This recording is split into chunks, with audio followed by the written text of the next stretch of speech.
اور اسرائیل کے انتہا پسند وزیر برائے قومی سلامتی اتما بن گوئر نے مسلمانوں کے قبلہ اول یعنی کہ مسجد اقصی کے اندر یہودی عبادت گاہ بنانے کا اعلان کر کے گزشتہ سال اکتوبر سے جاری حماس اسرائیل جنگ کو مزید ہوا دے دی ہے۔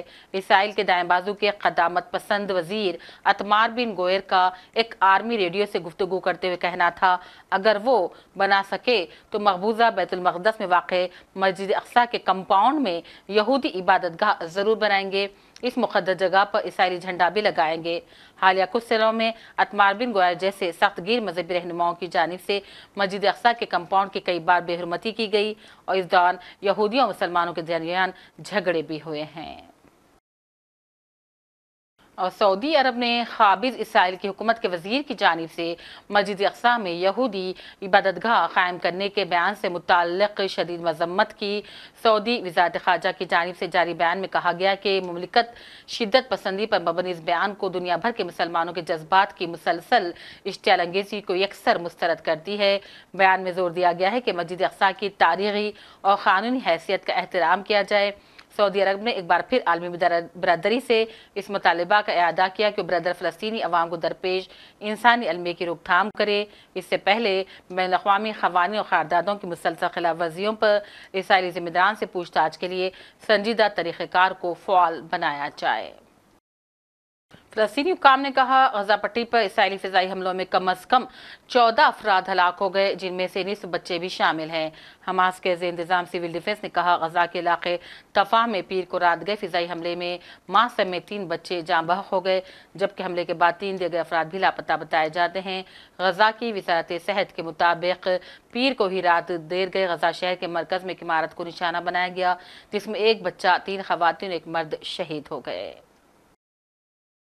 اقوام متحدہ کے سربراہ اینٹونیو گوترس نے بحر الکاہل میں تیزی سے بڑھتے ہوئے سطح سمندر کے بارے میں خبردار کیا اور کہا، یہ عالمی اوسط کی شرح سے 3 گنا زیادہ بڑھ رہا ہے۔ انہوں نے گرین ہاؤس گیسز کے اخراج میں کمی پر بھی زور دیا ہے۔ پیش ناظرین تفصیلات اس رپورٹ میں۔ اقوام متحدہ کے سربراہ نے بحر الکاہل میں تیزی سے بڑھتے سطح سمندر کے بارے میں خبردار کیا اور کہا، یہ عالمی اوسط کی شرح سے 3 گنا زیادہ بڑھ رہا ہے۔ انہوں نے گرین ہاؤس گیسز کے اخراج میں کمی پر زور دیا ہے۔ اقوام متحدہ کے سیکریٹری جنرل اینٹونیو گوترش نے سمندر کے تحفظ سے متعلق مہم سیف اوورسیز کے بارے میں ایک عالمی تنبیہ جاری کی اور کہا، بحر الکاہل کے جزائر میں سمندر کا درجہ حرارت عالمی اوسطاً شرح سے 3 گنا زیادہ بڑھ رہا ہے۔ درجہ حرارت میں اضافے سے پانی پھیلتا ہے اور پھر یہ سمندر کی سطح میں اضافے کا باعث بنتا ہے۔ اقوام متحدہ کے سربراہ نے پیسیفک آئی لینڈ فورم میں خطاب کیا اور کہا، میں ٹونگا میں ہوں تاکہ بڑھتی سطح سمندر پر سیف اوورسیز سے متعلق عالمی تنبیہ جاری کروں۔ اینٹونیو گوترس نے کہا، بحر الکاہل کے جزائر سمندر کی بڑھتی سطح کے اثرات سے خاص طور پر بے نقاب ہو چکے ہیں۔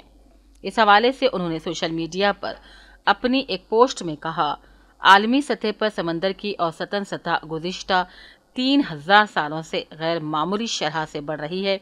موسمیاتی تبدیلیوں کی وجہ سے سمندر بہہ پڑا ہے۔ گوترش نے حالیہ رپورٹ کے نتائج کے بارے میں بھی بات کی، جس میں بتایا گیا ہے کہ سطح سمندر میں اضافے سے سب سے زیادہ جنوب مغربی بحر الکاہل متاثر ہوا ہے۔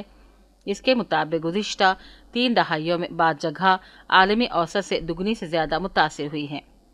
انہوں نے کہا، بحر الکاہل کے جزائر سطح سمندر سے صرف 1 یا 2 میٹر ہی بلند ہیں اور اس وجہ سے خاص طور پر کافی کمزور بھی ہو گئے ہیں۔ آب و ہوا کی نگرانی کرنے والے اقوام متحدہ کے ادارے کی ایک رپورٹ میں کہا گیا ہے کہ گزشتہ 30 سالوں میں بحر الکاہل کے کچھ حصوں میں سمندروں کی سطح میں 15 سینٹی میٹر کا اضافہ ہوا، جبکہ عالمی اوسطاً 9.4 سینٹی میٹر ہے۔ اینٹونی گوترش نے اس حوالے سے کہا، اس کی وجہ صاف ہے کیونکہ معدنیات ایندھن کو جلانے سے گرین ہاؤس گیسز بہت زیادہ پیدا ہوتی ہیں جو ہمارے سیارے کو گرم کر رہی ہیں اور حقیقت میں ساری گرمی سمندر جذب کر رہا ہے۔ اس فورم کے رکن آسٹریلیا دنیا میں کوئلے کا سب سے بڑا برآمد کنندگان میں سے ایک ہے۔ گوترش نے کہا، معدنیات ایندھن کا استعمال بالآخر مرحلہ وار ختم ہونا چاہیے۔ جب آسٹریلیا کے بارے میں ان سے پوچھا گیا تو انہوں نے کہا، مختلف ممالک میں صورتحال مختلف ہے۔ گوتریش نے خبردار کیا کہ اگر عالمی اخراج کو کم نہیں کیا گیا تو بحر الکاہل کے جزائر میں سن 2050 تک سمندر کی سطح میں 15 سینٹی میٹر کے اضافے کا امکان ہے۔ گوتریش نے عالمی رہنماؤں سے کہا کہ وہ کمزور ممالک میں موسمیاتی موافقت کے بڑے پیمانے پر سرمایہ کاری کو فروغ دیں۔ گزشتہ سال اقوام متحدہ کے موسمیاتی سربراہی اجلاس میں موسمیاتی آفت سے متاثرہ غریب ممالک کی مدد کے لیے تباہی اور نقصان سے متعلق ایک فنڈ کو منظور کیا گیا تھا، تاہم امیر ممالک سے فنڈ کو حاصل کرنا اب بھی ایک اہم چیلنج ہے۔ بیورو رپورٹ، سیاست ٹی وی۔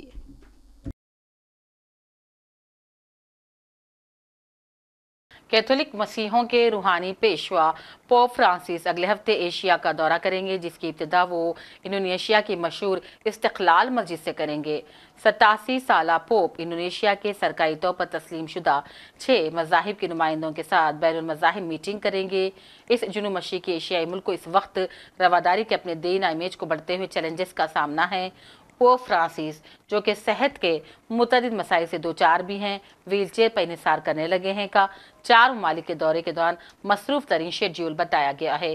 وہ 3 ستمبر کو جکارتا سے اپنے سفر کا آغاز کریں گے، جہاں وہ انڈونیشیا کے صدر جوکو ویڈودو سے بھی ملاقات کریں گے۔ مذہبی ڈائیلاگز کو فروغ دینے کے لیے معروف و مشہور پوپ فرانسس استقلال مسجد میں اسلام، بدھ مت، کنفیوشزم، ہندو مت، کیتھولک اور پروٹسٹنٹزم کے مندوبین سے ملاقات کریں گے۔ انڈونیشیا کا آئین موخر ذکر دونوں کو الگ الگ مذاہب کے طور پر تسلیم کرتا ہے۔ ملک کی 280 ملین آبادی میں سے تقریباً 87% مسلمان انڈونیشیا میں ہیں، تاہم یہ فلپائن اور چین کے بعد ایشیا میں تیسرا سب سے بڑا عیسائی آبادی والا ملک ہے۔ جملہ آبادی کا 2.9% کیتھولک عیسائی ہے۔ میٹا کمپنی کے چیف ایگزیکٹو مارک زکربرگ نے تقریباً 3 سالوں بعد اعتراف کیا ہے کہ امریکی صدر جو بائیڈن کی انتظامیہ نے 2021 میں فیس بک ویب سائٹ پر دباؤ بنایا تھا کہ وہ اس سوشل میڈیا پلیٹ فارم پر کووڈ-19 سے متعلق مواد کی نگرانی کرے۔ مارک زکربرگ نے اس دباؤ میں آنے پر ندامت کا اظہار کیا۔ انہوں نے کہا وہ مستقبل میں اس طرح کی کوششوں کو مسترد کر دیں گے۔ مارک زکربرگ کا یہ موقف امریکی ایوان نمائندگان میں جوڈیشری کمیٹی کے سربراہ جم جارڈن کو بھیجے گئے خط میں سامنے آیا ہے۔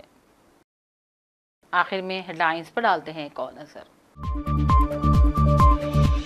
پاکستان کے بلوچستان میں دہشت گردانہ حملے، تقریباً 130 افراد ہلاک۔ ملک سے دہشت گردی کو ختم کرنے کا وقت آ پہنچا، وزیر اعظم پاکستان شہباز شریف کا بیان۔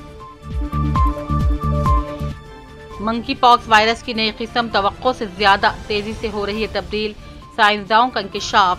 افریقہ، یورپ، امریکہ کے درجن بھر سائنسدانوں نے وائرس کی تیزی سے منتقلی پر بھی اپنی بے بسی کا کیا اظہار۔ اسرائیلی وزیر کا مسجد اقصی کے اندر یہودی عبادت گاہ بنانے کا اعلان۔ شدت پسند وزیر نے مذہب دشمنی میں حد پار کر دی، عالمی مسلم ممالک نے مذمتی بیان کیے جاری۔ اسرائیلی فضائی حملوں میں کم از کم 14 افراد شہید، نصف سے زیادہ بچے شہداء میں شامل۔ بحر الکاہل میں تیزی سے بڑھتے ہوئے سطح سمندر، اقوام متحدہ کے سربراہ نے کیا خبردار، گرین ہاؤس گیسز کے اخراج میں کمی پر دیا زور۔ اور کیتھولک مسیحیوں کے روحانی پیشوا پوپ فرانسس کا اگلے ہفتے دورہ انڈونیشیا، مشہور استقلال مسجد میں بین المذاہب کمیٹی کی میٹنگ سے کریں گے خطاب۔ اس کے ساتھ عالمی خبرنامہ کا سلسلہ یہیں اختتام کو پہنچتا ہے۔ پوری ٹیم کے ساتھ دیجیے اجازت اور دیکھتے رہیے سیاست ٹی وی۔ اللہ حافظ۔